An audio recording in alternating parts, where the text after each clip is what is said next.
Hi friends, ఈరోజు మనం వచ్చేసాం తెలంగాణలోని ప్రాచీనమైన శక్తివంతమైన ఆలయాల్లో ఒకటైన భద్రకాళి అమ్మవారి దేవాలయం.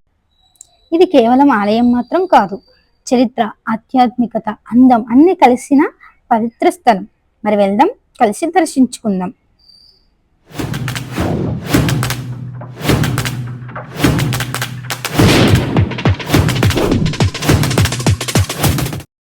ఈ ఆలయం వరంగల్ నగరంలో హన్మకొండ మరియు వరంగల్ మధ్యలో ఉంది.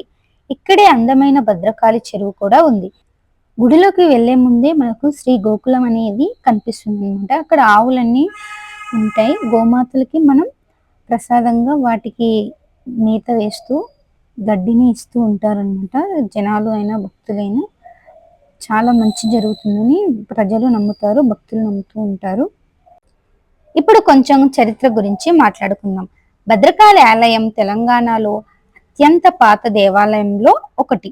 దీనిని 7వ శతాబ్దంలో చాళుక్య రాజులు నిర్మించారు. తర్వాత కాకతీయ రాజులు దీన్ని పునరుద్ధరించి అందంగా తీర్చిదిద్దారు. కాకతీయుల రాజధాని వరంగల్ కాబట్టి భద్రకాళి అమ్మవారి ఆలయం వాళ్ళకి రాజ దేవాలయం లాంటిది. యుద్ధాలకు వెళ్లే ముందు రాజులు ఇక్కడికి వచ్చి అమ్మవారిని పూజించేవారు. అందుకే అమ్మవారి రూపం ఇక్కడ శక్తివంతమైన యోధురాలులాగా 8 చేతులతో ఆయుధాలతో ఉంటుంది. ఈ ఆలయంలో ప్రధాన దేవత భద్రకాళి అమ్మవారు. ఆమె పెద్దరాతి పీఠం మీద కూర్చొని ఉంటారు. ఆమెకి 8 చేతులు, ప్రతి చేతిలో ఒక ఆయుధం ఉంటుంది. అమ్మవారి ముఖం చూసిన వెంటనే మనకు శక్తి, భక్తి, శాంతి అన్ని కలిసిన అనుభూతి వస్తుంది. భక్తుల నమ్మకం ఏంటంటే భద్రకాళి అమ్మవారు తమ భక్తులను రక్షిస్తారు, చెడు శక్తుల నుంచి దూరం చేస్తారు, వారికి ధైర్యాన్ని ఇస్తారు అని దృఢంగా నమ్ముతూ ఉంటారు. ఈ ఆలయ నిర్మాణం చాలా బలమైన రాళ్లతో చేశారు. సిమెంట్ లేకుండా జస్ట్ రాళ్లతోనే ప్రత్యేకమైన పద్ధతిలో నిర్మించారు. దాదాపు 1300 ఏళ్ల తర్వాత కూడా ఈ ఆలయం అదే బలంతో నిలబడి ఉంది. ఆలయం చుట్టూ చిన్న చిన్న దేవాలయాలు కూడా ఉన్నాయి. శివుడు, వినాయకుడు, సుబ్రహ్మణ్య స్వామి మొదలైన గుళ్ళు కూడా ఇక్కడ ఉంటాయి. గోడల మీద చెక్కిన శిల్పాలు ప్రాచీన కళను మనకు చూపిస్తాయి. మీరు చూసినట్లయితే ఇక్కడ నవగ్రహ దేవుళ్ళు ఉన్నారు. దీని చుట్టూ 9 సార్లు తిరిగితే మనము ఉన్న శని దోషం అంతా కూడా వెళ్ళిపోతుందని భక్తులు బాగా నమ్ముతూ ఉంటారు. ఆలయం పక్కనే పెద్ద భద్రకాళి చెరువు ఉంది. ఇది వరంగల్ అందాన్ని మరింత పెంచుతుంది.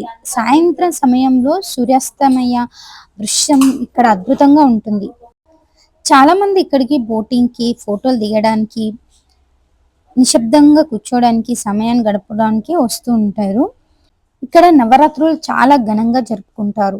వేలాది మంది భక్తులు వస్తారు. ఆలయం మొత్తం పూలతో, దీపాలతో అలంకరించి ఉంటుంది.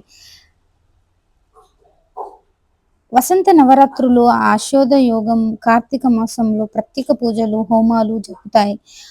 ఇక్కడ ప్రసాదాలు, పులిహోర చాలా అద్భుతంగా ఉంటుందన్నమాట. పులిహోర 20 రూపీస్, లడ్డు 20 రూపీస్. ప్రసాదం టేస్ట్ అయితే అద్భుతంగా ఉందని చెప్పొచ్చు.